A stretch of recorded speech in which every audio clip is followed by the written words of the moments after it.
Hello and welcome to the B2B Academy podcast. At NNC Services, we provide valuable learning and growth experiences to business leaders through the B2B Academy project.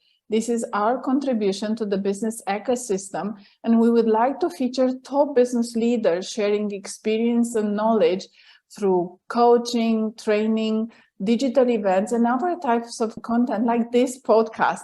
Today we have Warner Moore, the founder of Gamma Force, the founder of a tech community called Coalition, and an entrepreneurial mind in many aspects of life and business, as I was finding out from your LinkedIn profile. Warner, welcome to the B2B Academy podcast. Thank you, Loredana. Pleasure to be here. Looking forward to meeting some of your audience. I see that not only are you a backcountry skier, but you advise and mentor startups. So you are an entrepreneur at heart. So would you mind maybe introducing yourself and a few of the businesses that you are involved with? Absolutely. In the early days of my career, in a lot of ways, I'm a technologist first. I like to say help build the early days of the internet.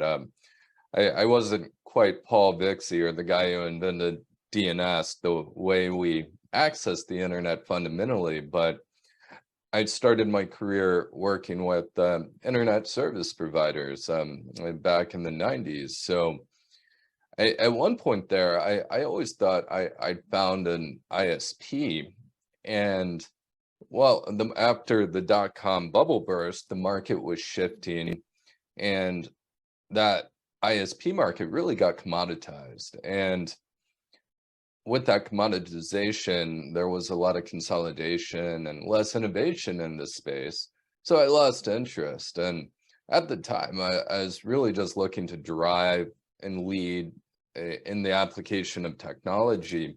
And that took me to, websites back when we had .com and everything in the name. So I joined a company called 2Checkout, which we effectively created the payment space. Back then, there weren't companies that enabled shared merchant accounts.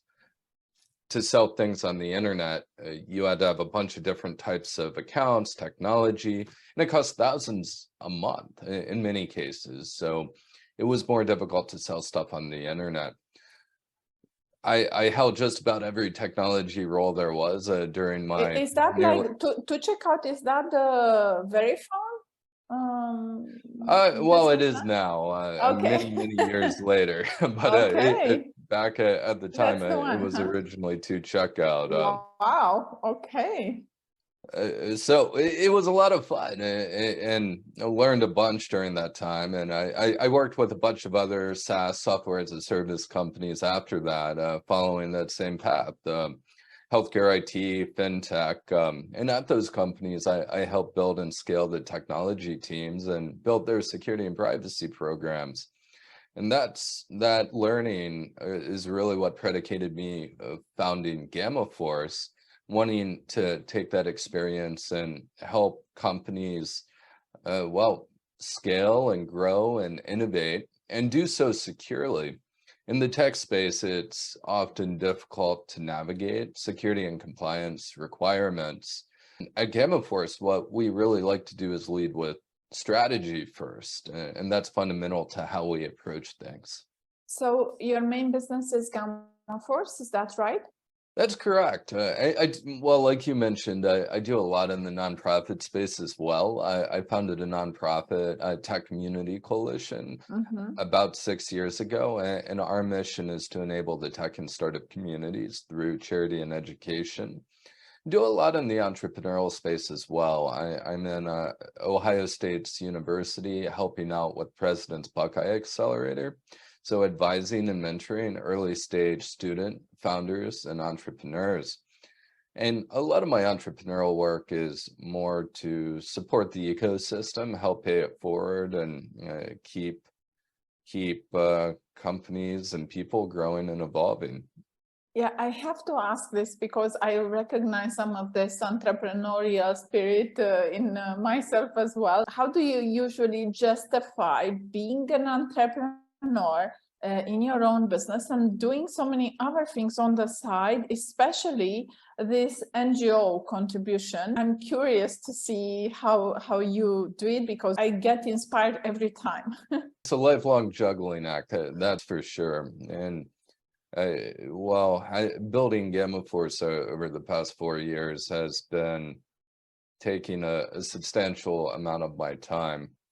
And what I've been trying to do is maximize my impact. So Tech Community Coalition is a big part of that, where we support the 50 plus tech and startup groups here in Columbus, Ohio, in various capacities.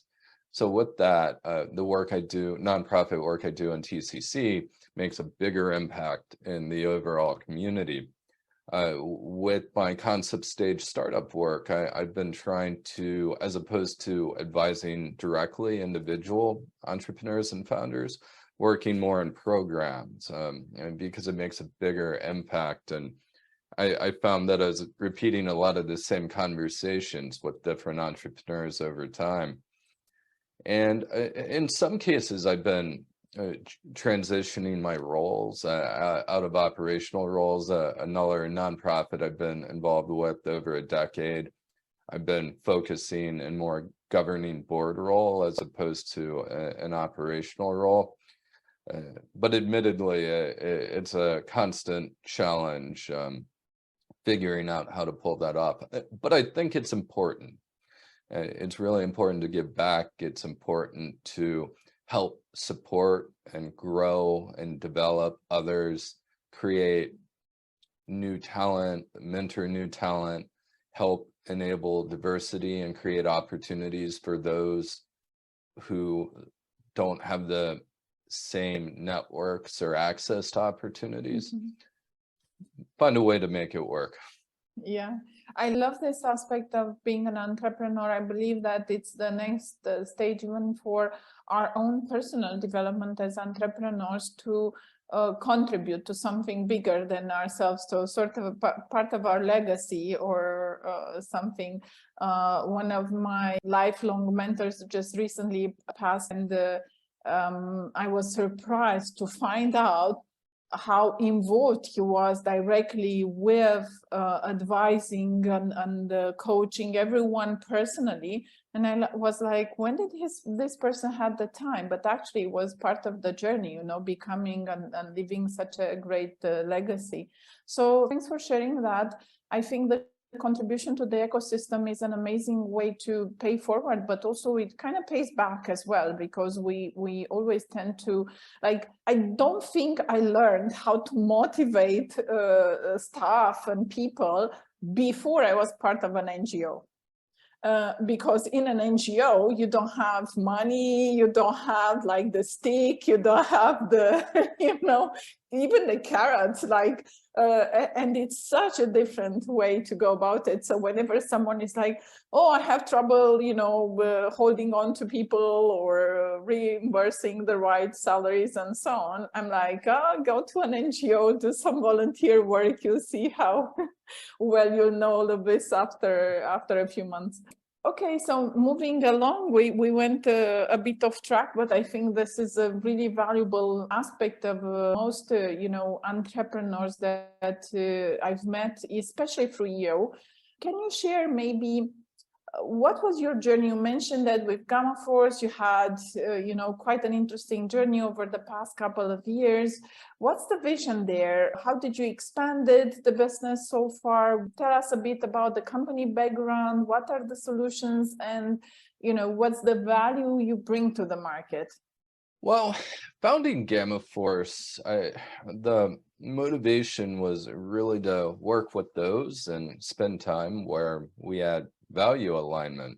Above all, that was really what it was. And I found that in many organizations, it's very easy to just fall back and following a pattern or executing a framework, becoming NIST or becoming ISO or becoming HIPAA or HITRA, or whatever it is.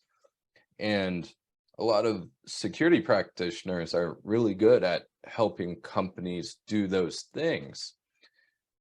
And well, with tech and business to business technology companies, the customers and clients are often asking them to do all these things too, because in many cases they're big companies, and big companies expect higher operational maturity and are looking to manage risk. All these things together, while I was serving as a chief security officer and a chief information security officer for various companies before founding Gamma Force, I saw that many of the companies I worked with didn't know how to navigate these problems, didn't have a good way to approach security strategically. So that's really just how it started. And some of the other things we do now are just an evolution of that. I love working with smart people. I've been building engineering teams and technology teams for over 20 years now.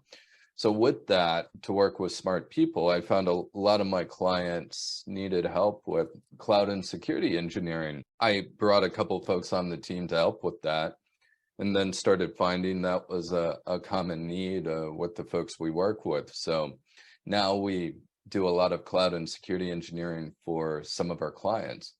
But with that, we still lead with strategy first, because that's so important and fundamental to what we do. Okay. Basically, you come from the background of a chief security officer, is that right? And right now you're helping companies evolve from that into more advanced concepts that you mentioned, like the cloud and security engineering. I also saw on your website that you do the purple team exercises. What is that? It sounds interesting. Well, coming back to the strategy first perspective, so many firms out there can just help with these things we need to do all the time: penetration tests, risk assessment. And there are components and often important parts of a security and/or privacy program. Penetration tests, if an organization needs to be PCI compliant, they have to do them every year. And many customers and clients expect companies to do it now. So it's a really common security control. But with pen tests, we go through the motions, and in many cases just run scans, maybe some lightweight testing. And we get this big report. We take this report in our organization. It has visibility, sometimes outside of the organization, sometimes board level visibility. And then we have to manage it. And we end up with this list of things. Some might be critical or high. And if we put it in the context of our organization, it's often not critical or high, but we have to fix it anyway in some cases, or at the very least talk about it. But that's a really tactical, low value experience. And we do it in many of our organizations every year. Yeah. Coming back to the premise of strategy first, this is a little more of a tactical exercise, the purple team exercises. But the idea is we can get a cross-functional team together, like a modern engineering team would do with DevOps culture and practices. We work with a client. They might have business leaders, technology leaders, operational folks in tech, if there are security people in the team. And the idea is we iterate and test real time as a team. Is the company we're working with detecting our attempted attacks? Is it preventing our attempted attacks? We can go through a lot of the same type of exercises as a penetration test and produce a similar report, but have a more valuable exercise that is more strategic, where the best case is the team we're working with might iterate in real time, where they're updating the detection and prevention capabilities in their various tools, be it intrusion detection or logging and event correlation. So those tests are detected in the future. It's a really fun exercise, and with the with a lot of technology teams we work with, the folks get really engaged because they're working with cross-functionally with other smart folks, and it's just can be a lot of fun.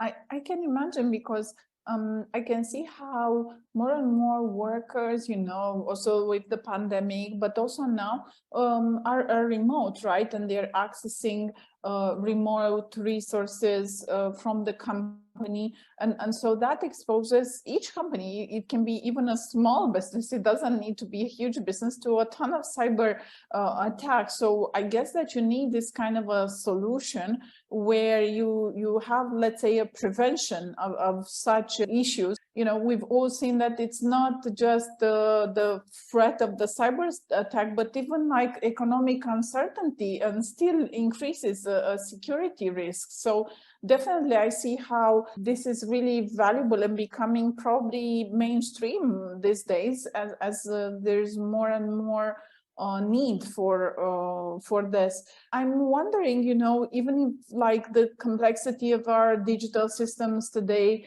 with this economic downturn that we're all globally facing, and the war next door in Ukraine and so on, how did that impacted your space? Did that brought up maybe opportunities for new markets, or was just something that you did but you do more of, or how did that impacted your specific market?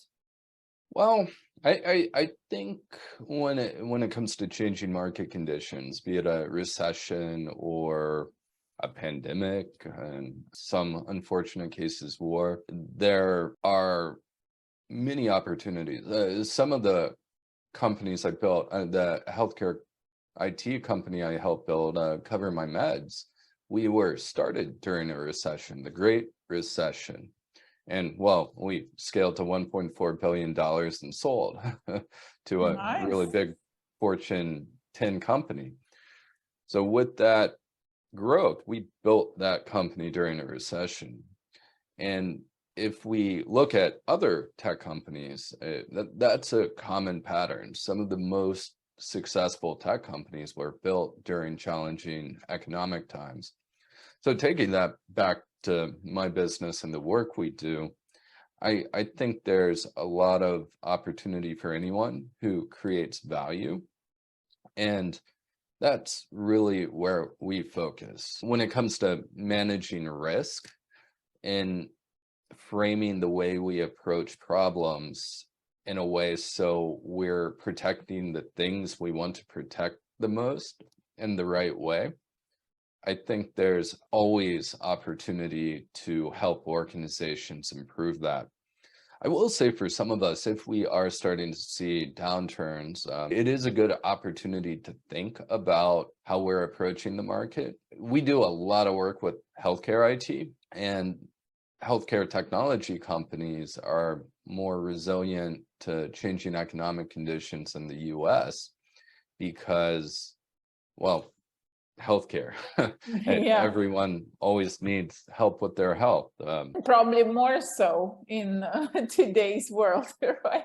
In some cases, certainly. So if your market is more susceptible to changing economic trends, I think it's an opportunity to consider different markets or how to approach the market differently, potentially. In tech, one of the bigger challenges is so many companies are operating on burn rates where they're not profitable, and in some cases have very small revenue.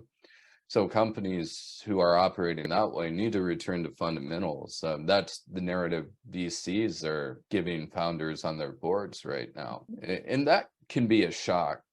If in the US, we've had about a 12 to 14-year-old or bull market where we've had growth. For those who started their career in that time, they might not have experience in markets that aren't a growth market. But I'll tell you what, any company that creates value, is profitable and generating revenue, those are the secrets to a successful business, regardless of market conditions. I totally agree. And I believe that because of the current digital culture and going fully digital and digital transformation across all sectors and so on, especially even in the most, let's say, traditionally reluctant areas and less willing to adopt technology, there's still been a wave of adopting this maybe digital culture. But I believe that in these areas, there's an absence of a cybersecurity culture because for so long they resisted to maybe digital and so on.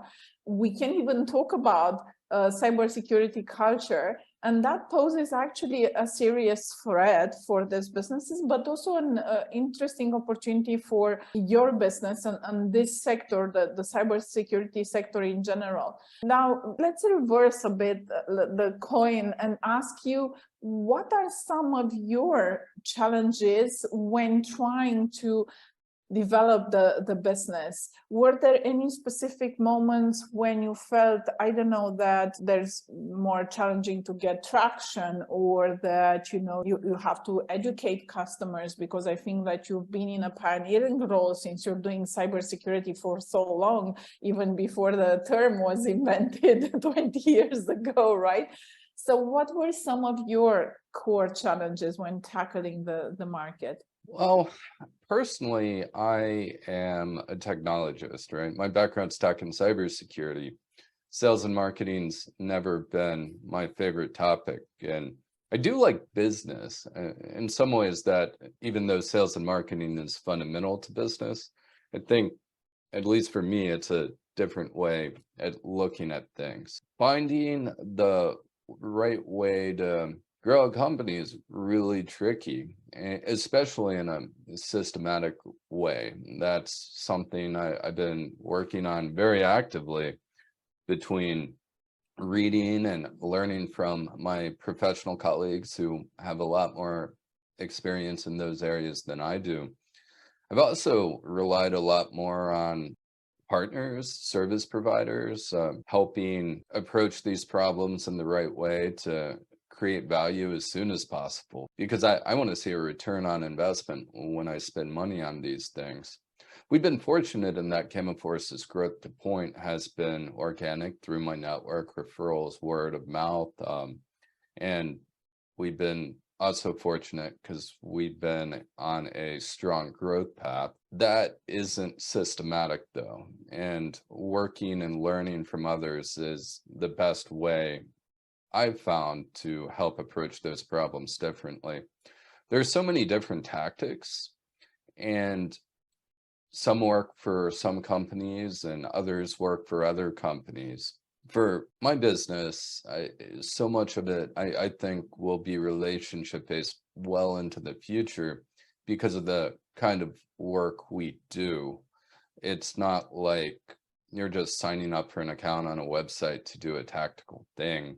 We often work with our clients over multiple years. We act as extensions of their team. So it's a much more intimate, higher value service, and it's not as transactional. So getting out there, being part of our clients and where they spend time, and making sure that we're providing value to them in various ways, has been a big part of building and sustaining our inbound marketing strategy. Nice. I love that. I believe that, you know, there's a methodology that's called value-based sales, and there's a way to intentionally, let's say, design a product or a service to provide more value. But what I'm hearing is that you live this as a company, let's say, backbone. Like you mentioned value a few times throughout our call, and being so considerate of, you know, what's the value you provide and what's the value the company provides and so on.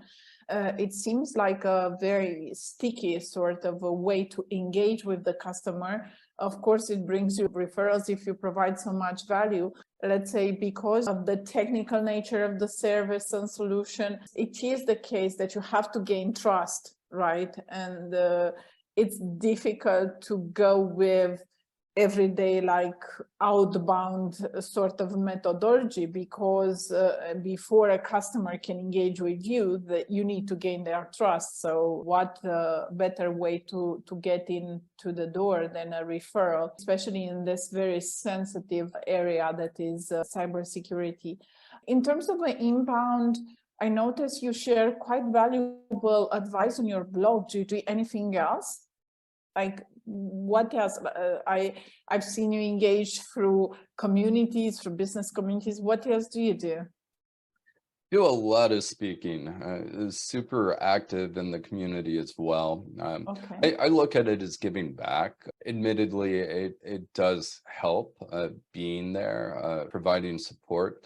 I know back when I was an engineer, individual contributor, I noticed the companies who supported both financially and otherwise, speaking, contributing, organizing, companies who contributed to the things I was most passionate about. I try to embody that with the work we do as well. Not only because it's aligned to our values and the right thing to do, but it does, when done well and not incongruently, help support the growth of our business over time as well. Been investing financially a lot more to get our brand out there in the right communities through sponsorships. We try and be present. The team is supported as well, my team, in that they have training and education budgets and are encouraged to speak on blogs and contribute in any ways they can professionally. And it's about building and growing the profession. Again, not about marketing our products. We're leading with value. We're not trying to sell people things. Nice. So if people need your, strategic virtual CISO services or this modern take on all the penetration testing, or how can they find you? You can always reach out directly to me on LinkedIn, Warner Moore, or reach out at hello@gammaforce.io. And of course, we have a ton of information on our website, gammaforce.io as well. Ultimately, we're here to help. If you're looking to navigate a challenging problem, if you're looking to manage risk on a board level, if you don't know how to engage with security demand one of your clients might be bringing to the table, maybe in a contract or otherwise, feel free to reach out. Always happy to have a conversation. Great. Thanks so much, Warner, for being so open and offering this amazing hand to anybody that's challenged. And I'm sure that you'll get a ton of questions about, how to navigate the current cyber security, how can I call it, network. It's definitely a network of challenges that people are faced with. So thanks again for all of the generous advice you've shared. And I hope that we'll have you back maybe in another episode to understand a bit more about what are some of those, things that, like you mentioned speaking, you mentioned being part of the startup, and even some of the VC, I heard you VC and board roles. So maybe at some point you'd like to share some information with our audience about that. But thanks again for today, and I hope we will stay in touch. My pleasure, Loredana, and thank you all as well for your time. It's been a pleasure today. Thank you.